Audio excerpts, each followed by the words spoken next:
मैं कुमार मुकेश जिज्ञासा संसार से सर्वप्रथम जिज्ञासा संसार परिवार की ओर से आप सबों को स्वागत करते हैं।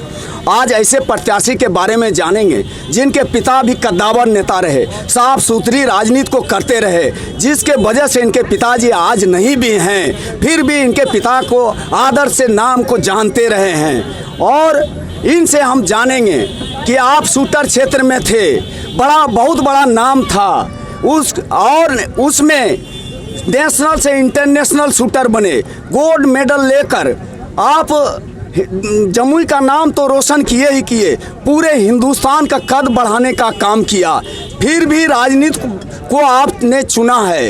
ये प्रेरणा आपको कहाँ से मिला? दूसरी क्वेश्चन मेरा ये होगा कि आपके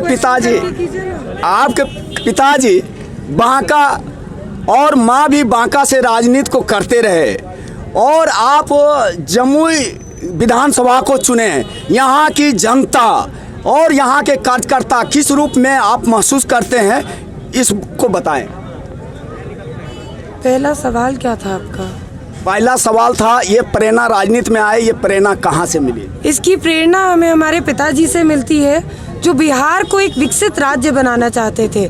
आज आज़ादी के इतने साल बाद भी बिहार पे एक टैग लगा हुआ है, एक सब लोग कहते हैं कि बिहार एक पिछड़ा हुआ राज्य है। हम उस टैग को हटाना चाहते हैं। साथ ही साथ लॉकडाउन के दौरान जब हमने बिहार के युवा युवकाओं से बात की तो हमें पता चला कि यहाँ पे कितनी कठिनाई है और उस कठिनाई को बदलने के लिए एक विकल्प के रूप में लोग चाहते थे कि हम आगे आएँ। तो प्रेरणा स्रोत हमें जमुई की जनता, बिहार की जनता भी है और साथ ही हमारे पिता का काम भी है। दूसरा क्वेश्चन मेरा ये था कि आपके माँ जी और पिताजी बांका क्षेत्र से राजनीति करते रहे, आप जमुई को चुने। यहाँ की जनता और यहाँ के कार्यकर्ता जो बीजेपी पार्टी के कार्यकर्ता हैं, उसको किस रूप में आप महसूस करते हैं? देखिए, हम तो जमुई की बेटी थे, घर हमारा गिद्धौर में है, उस नाते पदक जीते तो बिहार की बेटी बने। हम चाहते तो कहीं से भी चुनाव लड़ सकते थे और हमने बीजेपी ज्वाइन करते वक्त यही बात सामने रखी थी। लेकिन ये मेरा सौभाग्य है कि भाजपा ने, जो शीर्ष नेतृत्व है भाजपा की, उन्होंने ये निर्णय लिया कि हम अपने घर की सीट से चुनाव लड़ें। इसके लिए हम उनका धन्यवाद कहते हैं। और यहाँ का जो भाजपा का परिवार है, जमुई के क्षेत्र का जो भाजपा का परिवार है, वो पूर्ण तरीके से हमारे साथ है। उनका भी हम तहे दिल से शुक्रिया अदा करते हैं।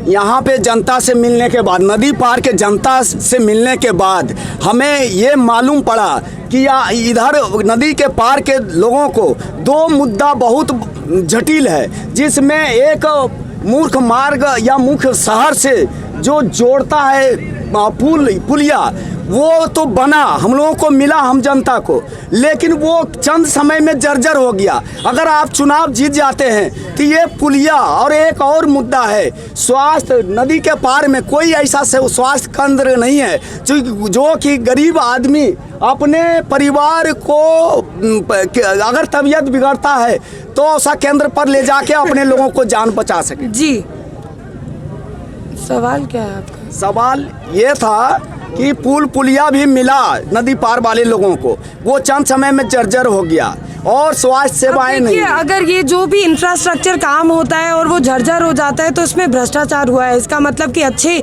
मटेरियल का इस्तेमाल नहीं हुआ है। हम एक ईमानदार लेगेसी से आते हैं, ईमानदार व्यक्ति हैं, इसीलिए इस तरह का काम हमारे सामने नहीं होने देंगे। हम पूरी कोशिश करेंगे, पूरा प्रयास करेंगे कि जितना से जितना हो सके पूर्ण समाज की मल्टी डायमेंशन डेवलपमेंट करके दिखाएं। धन्यवाद। जिज्ञासा संचार से कुमार मुकेश, धन्यवाद।